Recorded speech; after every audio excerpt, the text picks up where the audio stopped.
আসসালামু আলাইকুম। নতুন ভিডিওতে সবাইকে স্বাগতম। আজকে আমি অনেক সুন্দর একটা চিড়িয়াখানা বানিয়েছি, আর এটা কিন্তু মাত্র দুইটা উপকরণ দিয়ে বানিয়েছি।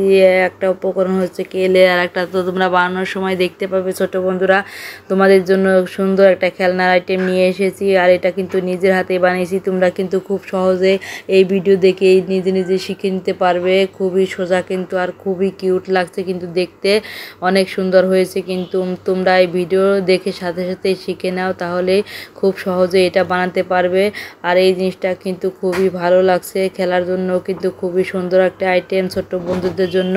দেখতে পাচ্ছ চিড়িয়াখানায় পশুগুলো কত সুন্দরভাবে দাঁড়িয়ে আছে, আর একটাও কিন্তু মারামারি করছে না। তাহলে শুরু করা যাক। দেখতে পাচ্ছ অনেকগুলো কিলে আমি নিয়ে নিয়েছি। এই কিলে দিয়ে আর এই টুথপিকগুলো দিয়ে আমি কিন্তু চিড়িয়াখানা বানাবো, দুইটা উপকরণ দিয়ে মাত্র। আর এই টুথপিকগুলোকে আমি সুন্দর করে কালার করে নিচ্ছি, কালার পেন দিয়ে কালার করে নিচ্ছি। দেখতে পাচ্ছ এখানে আমি লাল কালার করে নিচ্ছি। আমি প্রথমে দুইটা কালার করে দেখিয়ে দিলাম, আমি এখন আরেকটা কালার করে দেখিয়ে দিচ্ছি। দেখতে পাচ্ছ এটা কিন্তু কালার করা খুবই সোজা। এই কলম দিয়ে উপর দিয়ে একটু দাগ দিলে কিন্তু দেখতে পাচ্ছ অনেক সুন্দর কালারগুলো হয়ে গেছে। এখানে আমি সবগুলো লাল কালার করে নিয়েছি।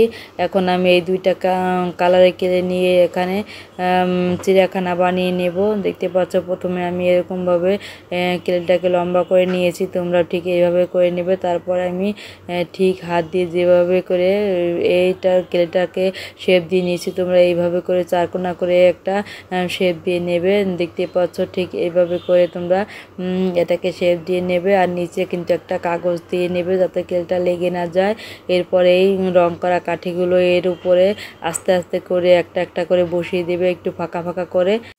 আমার ভিডিও দেখে যদি একটু ভালো লেগে থাকে তাহলে আমার চ্যানেলটাকে সাবস্ক্রাইব করে দাও, পাশে থাকা বেল আইকনটি অন করে দাও।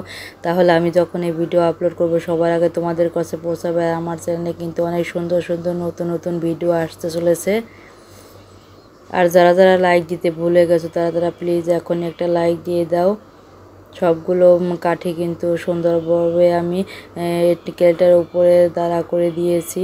এখন আমি আর একটা কালারের কেলে নিয়ে নিয়েছি, এটা আমি আগের মতো করে লম্বা করে এর উপর দিয়ে সুন্দর করে আমি এখন বসিয়ে দেব। প্রত্যেকটা কাঠি কিন্তু কেলের ভিতরে গেঁথে দেব হাত দিয়ে একটা একটা করে, তাহলে এটা আর পড়ে যাবে না সুন্দরভাবে। এটা কিন্তু শুকিয়ে শক্ত হয়ে যাবে। দেখতে পাচ্ছ সুন্দরভাবে আমি চারপাশে কেলটাকে কাঠির সাথে সুন্দর করে লাগিয়ে দিচ্ছি। আমার কিন্তু কেলটা লাগানো শেষ। এখন হাত দিয়ে একটু সুন্দর করে চারকোনা করে নিলাম। এখন আমি সবুজ কালারের কিছুটা কেলে নিয়ে গোল গোল করে পাতার মতো করে বানিয়ে নিয়েছি। খাঁচার নিচে আমি এই সুন্দর পাতাগুলো এখন ভালো করে লাগিয়ে দিব।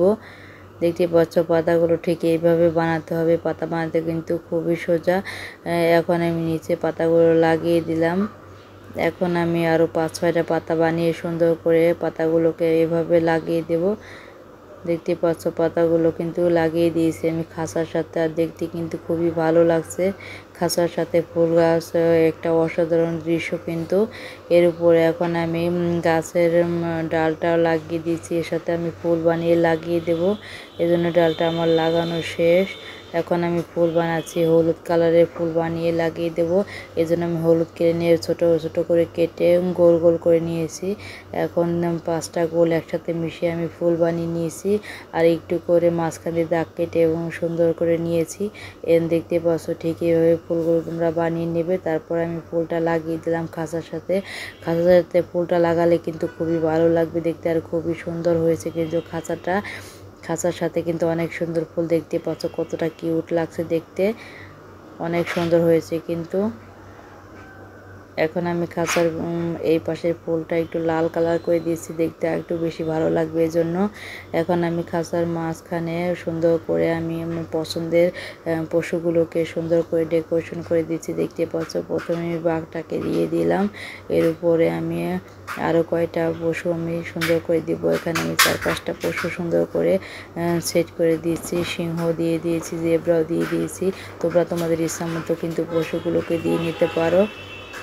খুব সুন্দর লাগছে কিন্তু, খুবই ভালো লাগছে। তোমাদের কাছে কেমন লাগছে প্লিজ কমেন্টস করে জানাবে। আর এতক্ষণ ধৈর্য ধরে পুরো ভিডিওটা দেখার জন্য তোমাদেরকে অসংখ্য অসংখ্য ধন্যবাদ।